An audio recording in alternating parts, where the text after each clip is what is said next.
प्यारे विद्यार्थियों, आपका स्वागत है ऑनलाइन गुरुकुल की इस ऑनलाइन फ्री क्लासेस में। आज हम करेंगे प्रश्नावली 1.3 का छठा, सातवां, आठवां और 9वां प्रश्न।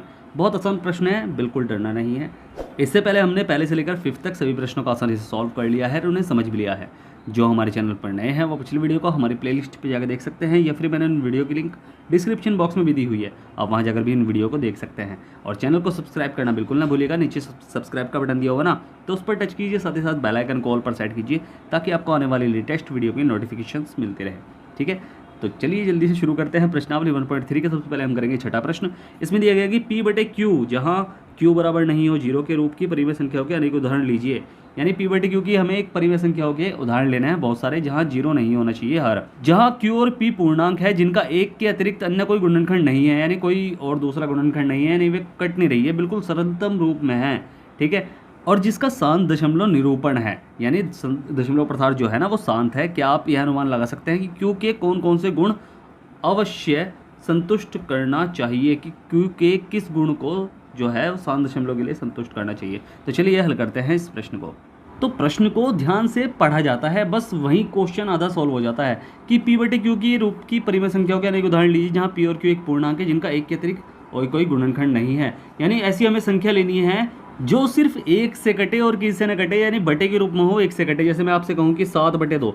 और एक और चीज़, उनका दशमलव प्रसार शांत भी होना चाहिए। अब शांत दशमलव की मैं आपको सीधा संख्या बता रहा हूँ कि ये शांत दशमलव प्रसार वाली संख्या हैं। हमने संख्या ले ली 7/2। अब मैं इसका रीज़न बताऊँगा ना, ये क्यों शांत दशमलव वाली संख्या है। 7/2 है, 19/5 है, और 103/25 है, और 41/100 है। अब मैंने क्यों लिया ये सब भाई? जब इसे हम भाग करेंगे ना तो दशमलव प्रसार हमारा शांत आएगा। क्यों? क्योंकि इसे भाग करके देख लो। 7/2 को जब हम भाग करेंगे तो 2 तिया 6 पे चलेगा, पॉइंट बचेगा, और 6 2 पंजे 10, तो 3.5 आएगा इसका। ठीक है, इसका आंसर 3.5 आएगा, तो शांत होगा, आपको पता ही है। चलो इसे लिख भी लो कि 7/2 का जो आंसर है वो 3.5 आ रहा है। ऐसे ही 19/5 का जो आंसर होगा, भाग करके आप देख लेना, और 5 तिया 15, 16 17 18 19, यानी 4 बचा, 5 8 40, तो 0, ये 3.8 आएगा। ठीक है, ऐसे ही इसे करेंगे कि 103/25, तो 25 को भाग करेंगे, 25 चौका 100 आ जाएगा, और पॉइंट लगाएंगे, और ऊपर से उतरेगा क्या, 0 उतर जाएगी, 30 हो जाएगा, और 25 ही कम 25, और 25 ही कम 25 बचा 50, 25 दूनी 50, तो ये आएगा, यानी 4.12 इसका आंसर आएगा। और ऐसे ही लास्ट हमारा जो है ना 41/100, ये जब हम इसे पॉइंट बनाएंगे तो इसका सीधा ये तो आराम से बन जाएगा 2 संख्या पहले पॉइंट, यानी 0.41 आएगा। तो बस इससे हमें क्या पता चला कि ये सारी की सारी शांत दशमलव हैं। आप अपनी तरफ से कोई सी भी संख्या बनाकर उन्हें चेक कर सकते हैं वे शांत दशमलव है नहीं है।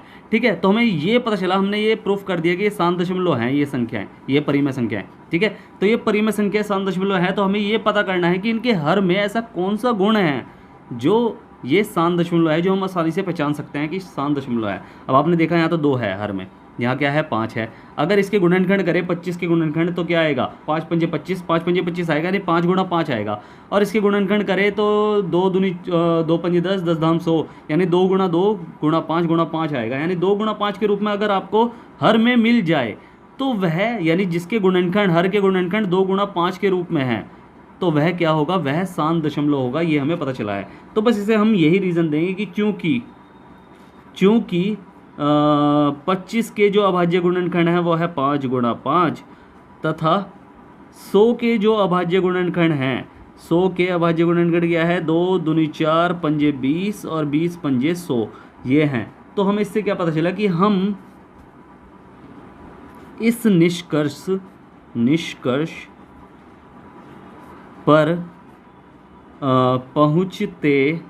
पहुँचते हैं कि किसी परिमेय संख्या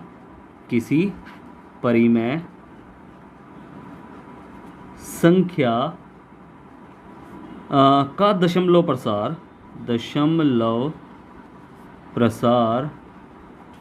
शांत, इसे ऐसे कर लो, शांत हो तो उसके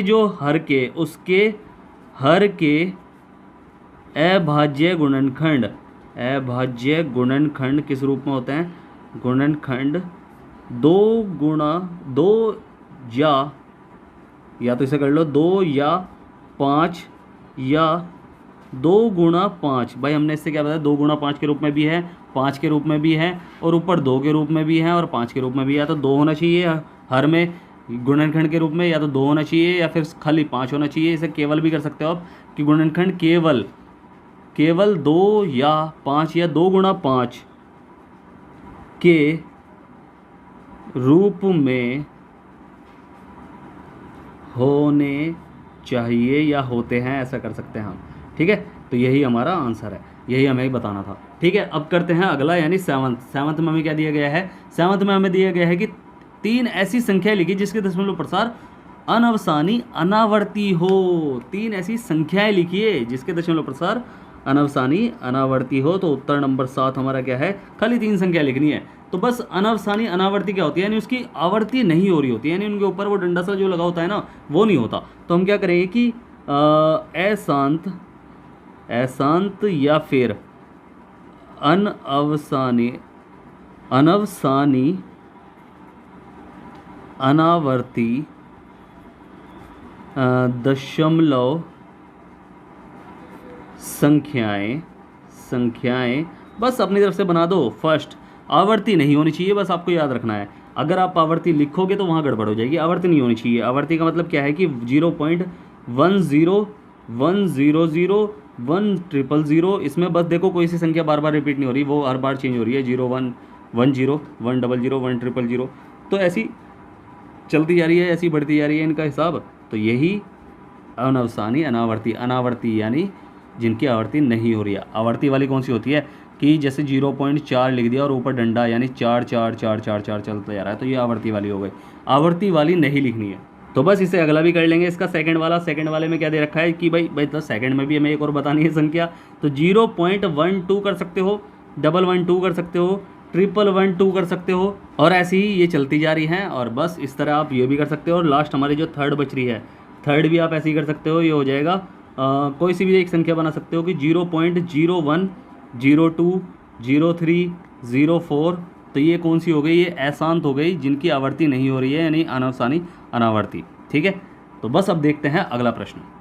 तो 8वां हमें दिया गया है कि परिमेय संख्या 5/7 और 9/11 के बीच की 3 अलग अलग अपरिमेय संख्याएं ज्ञात कीजिए। हमें परिमेय संख्या ज्ञात नहीं करनी, हमें अपरिमेय संख्या ज्ञात करनी है। अब आपको पता होना चाहिए कि अपरिमेय संख्या किसे कहते हैं। जो P/Q के रूप में नहीं लिखी जा सकती वो अपरिमेय संख्या होती है।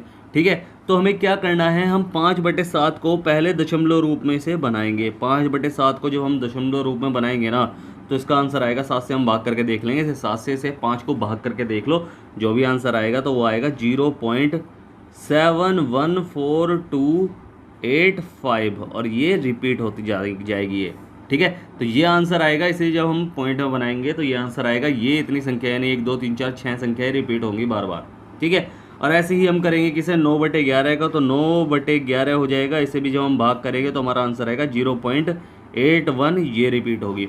ठीक है, अब आपको पता है कि जो रिपीट होती है यानी जिनकी पुनरावृत्ति होती है तो वे तो P/Q के रूप में लिखी जा सकती है, बट जिनकी पुनरावृत्ति नहीं होती यानी जो आवर्ती के रूप में नहीं होते तो वे P/Q के रूप में नहीं लिखे जा सकते, यानी वे अपरिमेय संख्याएं होंगी। तो हमें 3 ऐसी अपरिमेय संख्या बतानी है जो P/Q के रूप में, मतलब भाई अपरिमेय संख्या तो बतानी है, 3 अलग अलग बतानी है। तो हम क्या करेंगे कि इसे लिख सकते हैं कि 5/7 तथा 9/11 के बीच की अपरिमेय संख्या बराबर, इसे करके लिख लो। सबसे पहली फर्स्ट तो हमारी हो जाएगी क्या कि भाई आपको पता है कि 0.71 है। अब अपरिमेय के लिए भाई आवर्ती नहीं होनी चाहिए, यानी या ना तो वो नीचे बटे में, भाई ना तो देखो सिंपल सी बात है, अगर अपरिमेय है तो उसके दशमलव प्रसार किस रूप में होने चाहिए कि जो आवर्ती के रूप में ना हो, कि अगर जैसे यहाँ 7 लिखा है तो 7 के ऊपर डंडा ना हो, 7 0 7 0 0 7 0 0 ऐसे, मतलब आवर्ती नहीं हो बस। ठीक है, बस आपको ऐसी संख्या बनानी है इन दोनों के बीच की जिनकी आवर्ती हो नहीं रही हो। ठीक है, तो हम क्या करेंगे 0.720 7200 7200 और ऐसे ही चलती जा रही है, यानी इस बार आवर्ती नहीं हो रही है, सब में अलग अलग बात है। ठीक है, हर बार आवर्ती नहीं हो रही है, तो यही अपरिमेय संख्या है। ठीक है। और सेकंड हम क्या बनाएंगे, आप कुछ भी बना सकते हो आप अपनी तरफ से, कि 0 पॉइंट ये हो जाएगा आपका 7, 6, 7, 8 और 7, 9 और ये ऐसी चलती जा रही है। ठीक है, तो यही तरीका है आपको बनाने का, आवर्ती नहीं दिखानी है बस आपको पता है कि 7, 6, 7, 8, 7, 7, 6 स्टार्टिंग का पॉइंट है, तो 71 से 81 के बीच में ही आएगा ये, ऐसे 72, 71 के बाद में ही आएगा और 81 से पहले ही आएगा, तो इनके बीच में ही बनानी है आपको, बस ये भी आपको ध्यान देना है। अब थर्ड में आप कुछ भी बना सकते हो, थर्ड में आप क्या बनाओगे कि 0 पॉइंट कुछ भी कर दो, 8, 0, 8, 00, 8, 000, ठीक है, ऐसी करके आप कुछ भी बना सकते हो। तो 3 आपने बनानी है और आपने 3 बना ली है, तो बस यही हमारा आंसर है। ठीक है, यही हमारा आंसर है। कोई भी डाउट हो फिर भी आपको आपके मन में कोई भी डाउट रह जाए ना, तो बिंदास पूछ लेना। ठीक है, मैंने डिस्क्रिप्शन बॉक्स में टेलीग्राम, इंस्टाग्राम, व्हाट्सअप तीनों की लिंक दी हुई है। ठीक है, तो 9वां हमें दिया गया है कि बताइए कि निम्नलिखित संख्याओं में से कौन कौन सी संख्या परिमेय और कौन कौन सी संख्याएं अपरिमेय हैं। तो फर्स्ट हमें दे रखा है √23। तो अंडर में वो संख्या जो कभी सॉल्व नहीं हो सकती, जिसका मान एक पूर्णांक ना आए, या जिसका मान एक संख्या ना आए, कोई संख्या वैसी संख्या की भाई जिसका जैसे √25 हो गया, तो √25 को हम सॉल्व कर सकते हैं, तो ये हो जाएगा 5। तो 5 क्या है, 5/1 के रूप में लिखा जा सकता है उसे, तो वह परिमेय संख्या है, तो इसे तो सॉल्व नहीं कर सकते, तो यह एक अपरिमेय संख्या है। ठीक है, यह एक अपरिमेय, ठीक है, समझ गए ना, संख्या है।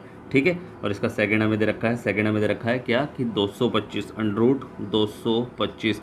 अब इसका वर्गमूल क्या होगा, वर्गमूल होगा इसका 15 है, तो 15 है, तो यह बटे के रूप में लिखी जा सकती है या नहीं लिखी जा सकती है, लिखी जा सकती है ना, कि बटे में अगर किसी संख्या के बटे में कुछ नहीं है तो वह क्या होता है, 1 होता है। ठीक है, तो वो p/q के रूप में लिखी जा सकती है, बस वहाँ q जो है यानी हर जो है वो हमारा 0 नहीं होना चाहिए। ठीक है, तो यह एक परिमेय संख्या है, परिमेय संख्या है। ठीक है, क्लियर है, कोई डाउट। अब इसका करते हैं थर्ड। तो थर्ड में हमें दे रखा है, क्या दे रखा है थर्ड में, तो थर्ड में हमें दे रखा है कि 0.737 है। ठीक है, 3796 है। ठीक है, अब यह देखो दशमलव के बाद, पॉइंट के बाद संख्या 4 अंकों तक जाने के बाद रुक गई है, यानी 7 दशमलव है, 7 दशमलव है, तो 7 दशमलव को भाई जैसे 0.4 है या एक 7 दशमलव संख्या है, इसे p/q के रूप में रखा जा सकता है क्या, पॉइंट लगाया, 1 रखा, जितने बाद में संख्या उतनी 0 ताड़ ली, तो काट लो, 2 दूनी 4, 2 पंजे 10, 2/5 है, क्या एक परिमेय संख्या है, 2/5 के रूप में है, यानी p/q के रूप में है, p भी है और q भी है, तो एक परिमेय संख्या है। तो यानी दशमलव प्रसार को भाई जिसका शांत दशमलव प्रसार है, जिसका शांत दशमलव प्रसार है उसे p/q के रूप में हम लिख सकते हैं। ठीक है, तो p/q के रूप में लिख सकते हैं, तो वह क्या होगी, परिमेय संख्या होगी। तो ऐसे क्या लिखेंगे कि इसका दशमलव प्रसार, दशमलव प्रसार जो है वो शांत है, इसलिए यह परिमेय संख्या है। क्या है, परिमेय संख्या है। ठीक है, कोई डाउट दिक्कत हो तो पूछ लेना, मैं फिर कह रहा हूँ। ठीक है, अब आ गया हमारा फोर्थ। तो फोर्थ में हमें क्या दे रखा है, फोर्थ में हमें दे रखा है 7.478 और ये चलती जा रही है, यानी मैं कहूँ कि इन तीनों अंकों की पुनरावृत्ति हो रही है। अब पुनरावृत्ति संख्याएं, अभी तीसरे क्वेश्चन में समझा था ना कि 0.6 के ऊपर डंडा, यानी ये 6 की पुनरावृत्ति हो रही है, और पुनरावृत्ति वाली संख्याएं जो है वो p/q के रूप में लिखी जा सकती हैं, उसे लिखा जा सकता है p/q के रूप में पुनरावृत्ति वाली संख्याएं। ठीक है, तो ये पुनरावृत्ति हो रही है तो इन्हें p/q के रूप में लिखा जा सकता है, इसे हम लिख सकते हैं। ठीक है, कि क्या लिखेंगे कि यह अशांत है, अशांत तो है, अशांत है मगर आवर्ती वाली संख्या है। ठीक है, आवर्ती हो रही है, यानी इन तीनों की आवर्ती हो रही है बार बार, तो आवर्ती दशमलव प्रसार है, इसलिए कौन सी संख्या है, इसलिए यह है परिमेय संख्या है, परिमेय संख्या है। ठीक है, कोई डाउट है पूछ लेना। ठीक है, तो ये हो गया पांचवा। तो पांचवा हमें दिया गया है 1.101 और 0010001000001 और ये चलती जा रही है ऐसी करके। क्या ये परिमेय संख्या लग रही है आपको? नहीं लग रही है ना। एक तो आवर्ती नहीं हो रही है, तो आवर्ती नहीं हो रही है तो परिमेय संख्या नहीं है। ठीक है, आवर्ती होनी चाहिए एक लिमिट में। आवर्ती मतलब एक डिजिट की आवर्ती, चाहे एक डिजिट हो या 3 डिजिट हो, आवर्ती होनी चाहिए। बट यहाँ तो एक 10 100 1000 100 4 बार 0 और 1 ऐसी करके आगे जितनी भी संख्याएं हैं ये सारी बढ़ती जा रही है, तो कोई आवर्ती नहीं हो रही है। ठीक है, तो ये क्या कह रहे हैं कि यह है अशांत अनावर्ती संख्या है, अनावर्ती संख्या है। इसलिए क्या है, इसलिए जो है यह है अपरिमेय संख्या है, परिमेय संख्या है। ठीक है, और यही हमारा आंसर है। तो उम्मीद है आपको प्रश्न अच्छे समझ में आए होंगे। अगर आपको प्रश्न अच्छे समझ में आए हैं तो आपको क्या करना है, आपको करना है वीडियो को लाइक, शेयर करना है, जितना हो सके सब्सक्राइब करना है। आपका ये अपना चैनल है। ठीक है, और अगर समझ में नहीं आया तो आप मुझसे पूछ सकते हैं। मैंने नीचे टेलीग्राम, इंस्टाग्राम, व्हाट्सअप तीनों की लिंक दी हुई है। आप कहीं जाकर मुझसे कुछ भी पूछ सकते हैं, मैं आपकी पूरी हेल्प करूँगा। ठीक है, तो नीचे सब्सक्राइब का बटन दिया हुआ है, उस पर टच कीजिए, बेल आइकन को ऑल पर सेट कीजिए ताकि आपको आने वाले लेटेस्ट वीडियो की नोटिफिकेशन मिलती रहे। ठीक है, तो मिलते हैं फिर अगली वीडियो में। तब तक के लिए bye bye, tata, see you.